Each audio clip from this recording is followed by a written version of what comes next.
Ladies and gents, reaction. This is First Opium War, The Righteous Minister, Extra History Part 2, where the channel extra credits. Opium was illegal in China, but that didn't stop the East India Company from manufacturing it. Well, no shit. For the black market, the Chinese emperor appointed an official, Lin Zexu, to stop it. He seized and burned huge opium caches held by British merchants, ultimately ordered the British out of China entirely. Instead, they set a base on a barren island that would become known as Hong Kong. Whoa! Now it makes sense, right? Hong Kong was occupied by British up until what, 1999 or something like that? That's why, because, basically they started Hong Kong, right? I mean, they are the reason Hong Kong is what Hong Kong is today. Is that it? They set a base there and yeah. So far, it's been, China is profitable because of tea. British love tea. So do Indians, I guess. I love my tea. But British love their tea, right? So Chinese are like, it's a cultural issue, right? They don't want British there tainting people's mind and whatever. Well, British is just like, it's free market, right? Market, basically a form of capitalism. You profit, I profit, that's their mentality. So that has been real communication error between the two parties. British is approaching thinking that it's a universal code, basically. If I profit, you profit, that mentality everybody will understand. Well, they don't understand that, they are approaching a different culture who doesn't care about profit as much they care about their customs and thing, right? They don't want British influence there, right? They don't care about profit that much. They only care about their ego and things like that because, emperor is like, I'm the greatest emperor in the world, things like that. So yeah, in this we'll see basically, China will be like, okay, this is too much. British is too much, right? Like everybody thought at the time, British is too much. We're going to kick them out. And British is going to be like, yeah, I don't think so. We are British. We are. You think you're the greatest country in the world, but we are greatest country in the world. We are not thinking it, we know it. So basically, strong arm you basically. So yeah, that's always fun. Remember, if you like my reaction, don't forget to like and subscribe. Check out the reaction, there's a link in the description. Check out the cards over there, check out the end cards, and yeah, let's watch it.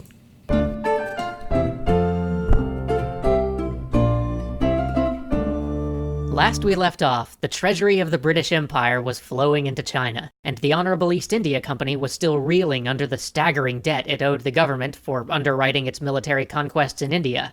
Something needed to be done. They needed to find some tradable good, something other than silver that... Yeah, so America basically, got away from the hands of British. So there's a massive financial issue there. And also all the fighting in India, all the rebellions basically is costing East India Company. So there is financial issue from all sides. That the Chinese wanted to import to offset the massive costs of the Victorian need for tea. And the answer they found was opium. By the early 1800s, tea sales in England were unimaginably high. Given the quantity they were importing, the average English household spent about 5% of its income just on tea. The government itself was basically propped up.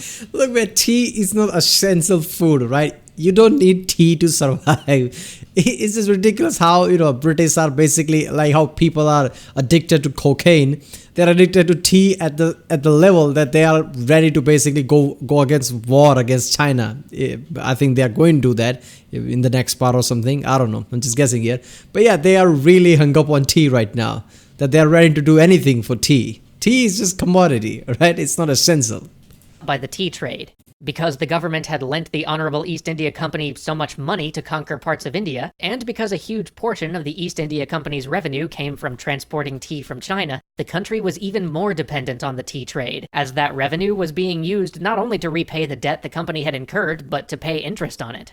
But even as the tea craze was consuming England, the Honorable East India Company was also coming to the realization that their conquests in India weren't realizing the returns they'd hoped. Their plans to grow cotton in India had gone awry as cotton production in the Americas, and especially in Egypt, were on the rise. But it turns out that something else grew really well on all that land that they'd planned to use for cotton. Poppies. So the East India Company found its solution. They would grow poppies in India, convert them into opium, sell that at a profit in China, use the profit to buy tea, and then sell that at a profit back in Britain. There were only a few problems with this plan. Grow some flowers, make some drugs, sell some drugs, use profit from drugs to buy tea, sell tea, brought with drug profit for more profit. So basically, damn, I didn't know they basically grew poppies in India like that. I guess tea, because that's basically what we know. British brought tea. There's lots of tea being grown right now in south of India. So I thought that's what it's going to be. But no, it's that, we don't have money and things to pay for the tea. So fuck it, we'll sell you drugs, I guess. Plan. Besides the fact that it meant pushing drugs on an unheard of scale, there was also the issue that opium was technically illegal in China. And the Honorable East India Company, being of course the Honorable East India Company, would never do something illegal. Okay, they would, but they didn't want to risk getting kicked out of China or cut off from its tea. So they set up a market in Calcutta, basically the part of India closest to China that they controlled. And they said, anybody who wants to buy opium, we're selling it right here. No idea what you might want to do with it, but hey, that's not our business. Who wants some opium? Come on. And then they would let the smugglers handle it from there. So now you've got a bunch of dodgy characters selling drugs in the Middle Kingdom, basically backed by the largest corporation and the largest national economy in the world. And as Indian opium turned out to be even stronger than the domestically grown stuff, everybody wanted it. So opium sales skyrocketed, and by 1835 they were moving roughly 3,064,000 pounds of opium per year into China. And that number was only going to get bigger, because in 1833 the British government decided to finally do away with the Honorable East India Company's monopoly on the opium trade. Now everybody wanted a piece of the action, and literally over a ton of opium per year. Opium started flowing into China completely unregulated, increasing supply, driving prices down, and making the substance even more accessible. By 1839, nearly 5,639,000 pounds of opium would be pouring into China every year. So basically, in the 19th century, British Empire was like Pablo Escobar, right? Massive drug company. But I'm getting ahead of myself, because it's not like the Chinese were just sitting around letting this happen. As piles of money which the government desperately needed flowed out of the country, the emperor appointed an official named Lin Zexu to address the disastrous effects of opium on the country. He was brilliant, incorruptible, and utterly inflexible. He saw the threat of the West and the morally corrupting effect that opium had had on the Chinese people, and decided that the only approach to take was the complete removal of opium from China. By March of 1839, he had reached Canton. It was the source of all this opium, so he planned to cut it off at its source. His actions were swift and uncompromising. He arrested thousands of Chinese opium traders, forced addicts into rehabilitation programs, confiscated opium pipes, and closed opium dens. And then he took on the Western traders. At first, he wrote an open letter to Queen Victoria appealing to her conscience, a letter which it's very likely she never received. When he got no reply, he demanded that the foreigners surrender their stores of opium. The foreign merchants stalled and prevaricated, giving up small amounts of their opium stock, but nowhere near what Lin Zexu had demanded. So he marshaled the troops and put the foreign warehouses to siege. The merchants holed up for a month and a half, but in the end they gave in, and were forced to surrender 21,000 chests of opium. For the next 23 days, Zexu burned the opium with lye. This was a king's ransom in opium. The amount of money this destruction represented is staggering. It was roughly 1/6 as much as the British Empire, the largest, most far-flung empire in the world, had spent on its military the previous year. Needless to say, everybody involved was going bankrupt. Now, there is some debate over whether the Chinese offered tea in exchange for the surrender. Yeah. Wars have been fought for much less money. This amount of money, yeah, British are going at war, definitely. Opium, but what is certain is that the merchants never received any tea, and instead the local chief superintendent of British trade, one Captain Charles Elliot, promised the merchants that the British government would cover their losses if they would leave peacefully. Which, of course, the British government absolutely refused to do. The outcry over this illegal seizure of British goods began to grow. Meanwhile, back in China, a reprehensible incident occurred where some drunken British sailors beat a man to death. Lin Zexu demanded the execution of a British sailor in recompense. Captain Elliot, who actually disliked the opium trade and was somewhat sympathetic to the Chinese situation, put out a reward for evidence of who had committed the murder, and gave money to the victim's family. He then had the criminals tried on his ship, inviting Lin Zexu or a representative to witness the proceedings, although none took him up on the invitation.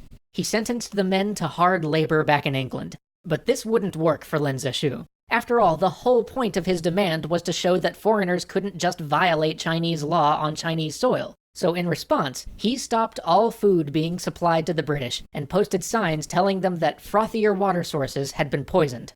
Next, he ordered the Portuguese to eject all British from Macau. He was going to see these pesky British and their drugs off Chinese soil once and for all.